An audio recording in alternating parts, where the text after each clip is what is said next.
Seja muito bem-vindo ao podcast Afia Dermatopapers. Aqui discutimos tudo sobre dermatologia. Eu sou Jéssica Guido e hoje estou com uma convidada muito especial, a médica radiologista, doutora Cláudia Fontan. O nosso tema de hoje é a ultrassonografia na dermatologia.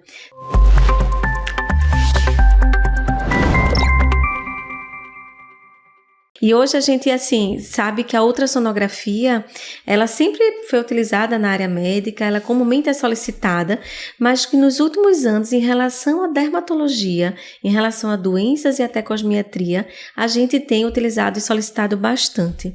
Então, uma coisa que eu queria perguntar já, o que seria especificamente uma ultrassonografia dermatológica?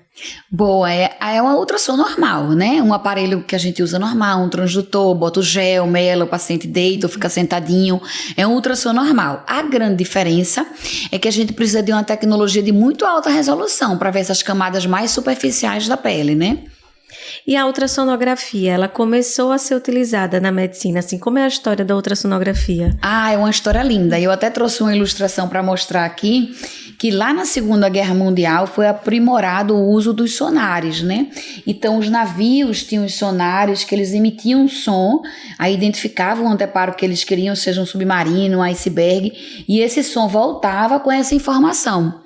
E aí foi se baseando nisso que apareceu o ultrassom na metalurgia. A gente diz que a ultrassom na metalurgia é quem deu a origem à ultrassonografia médica, né? E aí depois chegou a ultrassonografia médica com os transdutores usados na medicina, que eu também trouxe aqui para mostrar esse transdutor. Dentro do transdutor a gente tem esses cristais aqui que chamam cristais piezoelétricos, eles que vão emitir o som.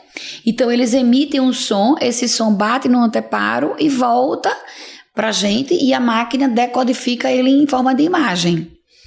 E no caso, eles são essa transmissão do som, dependendo do meio que é utilizado, se for em água. Isso, exatamente. For... Aí esse som, e é ultrassom, porque a gente não escuta, né? Por isso que é ultrassom.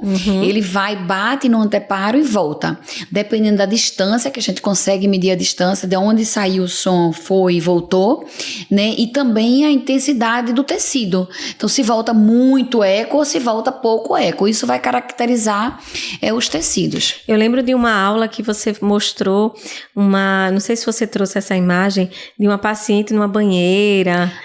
Sim, boa. É curiosa essa imagem, é essa imagem aqui. Então aqui estava o primeiro ultrassom, né? Onde o paciente ficava nessa banheira, imerso em água.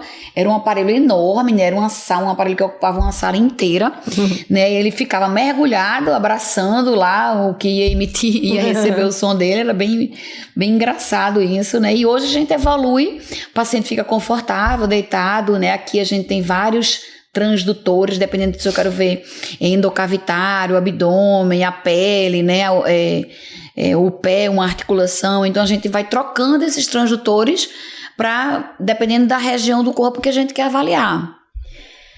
Então, qual seria a diferença, por exemplo, de um ultrassom abdominal, que a gente tem muito hábito de solicitar, né, quando a gente vai sendo acadêmico, aprendendo na faculdade, se forma, para o ultrassom dermatológico? Você falou de transdutores.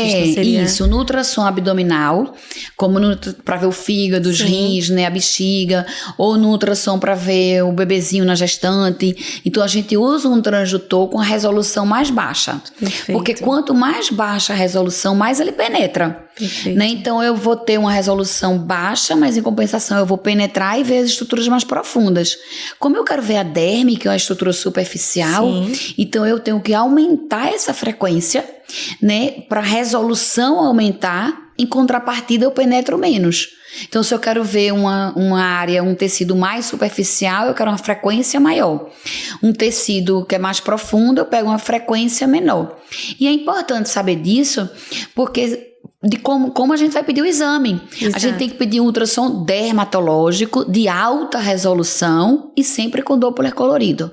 O de alta resolução é justamente para a gente, o médico que vai receber esse pedido, Sim. saber se ele vai fazer ou não aquele, porque nem é todo mundo que tem esses transdutores de muito alta resolução para a gente ver a pele.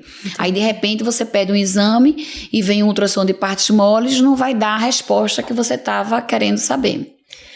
Então, a gente já pode considerar em relação ao que se visualiza no ultrassom dermatológico, além da derme, a gente consegue, diante desses transdutores de alta resolução, de alta frequência, epiderme. Isso, Jéssica, exatamente. Eu também trouxe aqui uma imagem, né?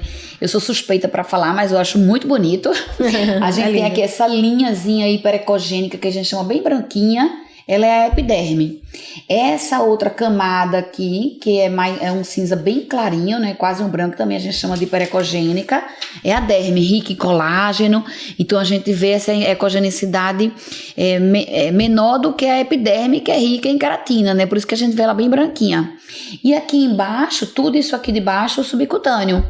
A gente também consegue ver essas áreas lineares aqui hiperecogênicas, né, brancas, que são os septos. Sim. Entre os lóbulos de gordura. Sim. E os lóbulos de gordura aqui. Então, se aproxima muito do que a gente imagina na anatomia, né? Isso. E esse é o ultrassom que a gente usa de prático. Todo mundo pode ter acesso a esse ultrassom. Já esse aqui que eu trouxe dessa referência é um ultrassom de 70 MHz. Eita. Aquele outro que eu mostrei era 24, 33, que é o que a gente usa. Esse aqui já é um de 70 MHz. Mas olha como ele é impressionante. Então, a gente tem aqui a epiderme. Certo. Aqui a gente tem o folículo piloso, o músculo é todo pelo. Então olha o músculo é todo pelo, como é bem pequenininho. E a glândulazinha apócrina aqui, ó. O folículo, né? Então se assemelha muito a um corte histológico. Onde a gente vê o folículo, o músculo é todo pelo, a glândula, é muito parecido com o corte histológico. Mas isso aqui, ainda pouquíssimos centros no mundo, 2 ou 3 talvez, tem esse aparelho que é mais para estudo, né?